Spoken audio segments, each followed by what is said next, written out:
Berikutnya adalah beberapa aturan pada data flow diagram. Beberapa rules dan tips untuk DFD adalah yang pertama, untuk setiap proses hendaknya memiliki setidaknya satu input dan satu output.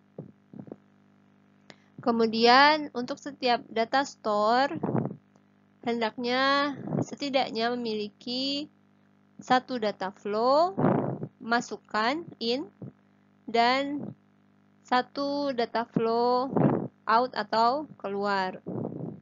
Kemudian data stored pada sistem harus mengalami sebuah proses.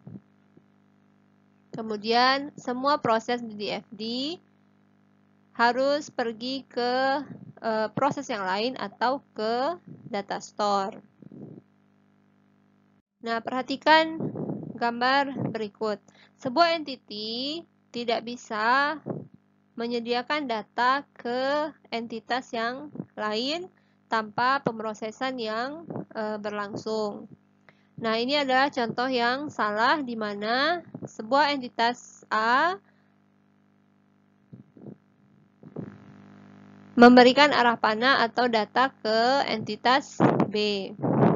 Yang benar adalah entitas A memberikan data ke sebuah proses, kemudian proses tersebut akan mengubah data dan akan mengirimkannya ke entitas B. Kemudian, selanjutnya adalah data tidak bisa bergerak secara langsung dari seorang atau sebuah entitas ke sebuah data store tanpa melalui pemrosesan. Jadi, seorang entitas A, ini adalah contoh yang salah, bergerak atau memberikan data ke sebuah data store atau database atau file.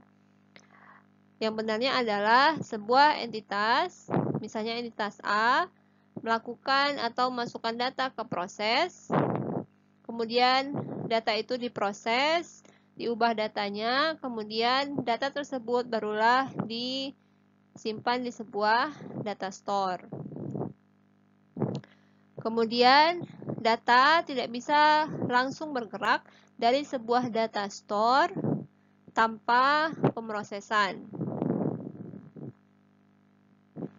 Misalnya di sini sebuah data store mengirimkan data atau informasinya langsung ke entitas A. Ini tidak boleh.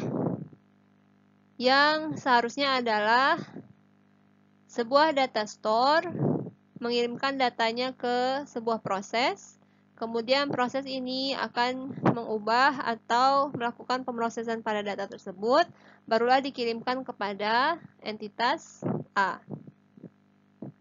Kemudian data tidak bisa bergerak secara langsung dari satu data store ke data store lainnya tanpa melakukan pemrosesan. Jadi tidak boleh ada aliran data dari data store 1 ke data store yang lainnya. Yang benar adalah data store mengirimkan datanya ke sebuah proses, kemudian di sini dilakukan pemrosesan data, barulah data tersebut dikirimkan ke data store lainnya.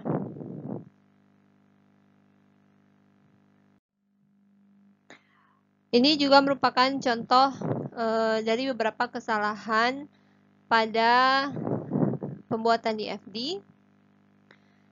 Misalnya, yang pertama adalah ada sebuah proses calculate gross pay. Proses ini mendapat masukan dari employee master berupa employee record, kemudian dari employee time file berupa employee time record, kemudian dari pemrosesan calculate withholding amount berupa gross pay. Namun, pemrosesan ini hanya menerima 3 masukan tanpa mengeluarkan output, maka ini tidak boleh ada di DFD. Kemudian contoh yang lainnya adalah proses 2 tidak mempunyai input.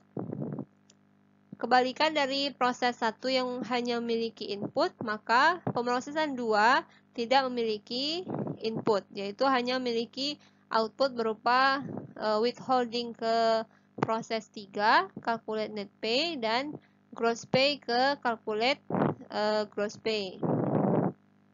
Seharusnya proses 2 memiliki sebuah input sehingga ia bisa melakukan pemrosesan data, barulah dia mengirimkan data tersebut atau informasi tersebut ke proses atau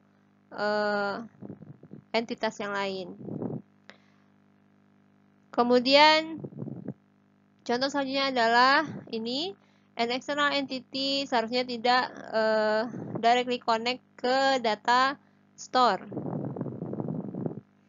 Nah, di sini employee memberikan masukan berupa hours work ke data store employee time file. Seharusnya di sini terdapat sebuah proses, barulah proses ini dikirimkan ke data store.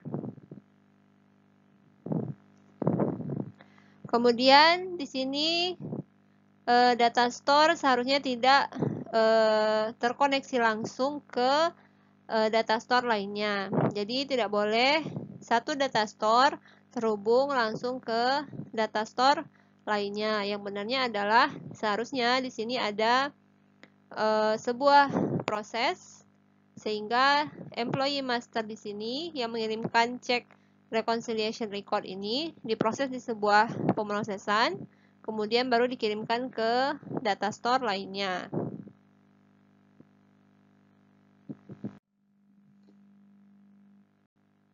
Kesalahan di FD selanjutnya adalah muncul ketika keluaran dari satu langkah pemrosesan tidak cocok dengan masukannya dan dapat diklasifikasikan sebagai yang pertama namanya adalah black hole, yaitu langkah pemrosesan yang mungkin memiliki aliran masukan tetapi tidak ada aliran keluaran. Kemudian miracles, yaitu satu langkah pemrosesan yang memiliki aliran keluaran tetapi tidak memiliki input. Jadi ini adalah kebalikan dari si black hole. Kemudian gray holes, yaitu langkah pemrosesan yang memiliki keluaran yang lebih besar jumlahnya dari jumlah masukannya.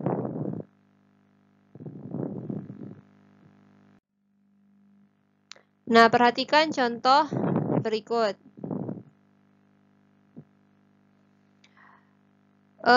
Pemrosesan 1.0 create member accounts hanya memiliki input dari employee, kemudian dari data store member accounts, dan dari entity employee. Sedangkan proses ini tidak memiliki output, maka disebut dengan a black hole. Kemudian pemrosesan 2, freeze account number, hanya memiliki keluaran ke account receivable department, entitas, kemudian ke data store member accounts. Nah, proses 2 ini tidak memiliki input sehingga disebut dengan miracles. Kemudian pemrosesan 3 mendapatkan data dari employee, kemudian mengeluarkan data tersebut ke employee. Jika data tersebut tidak sufisien ke produk outputnya, maka disebut dengan gray hole.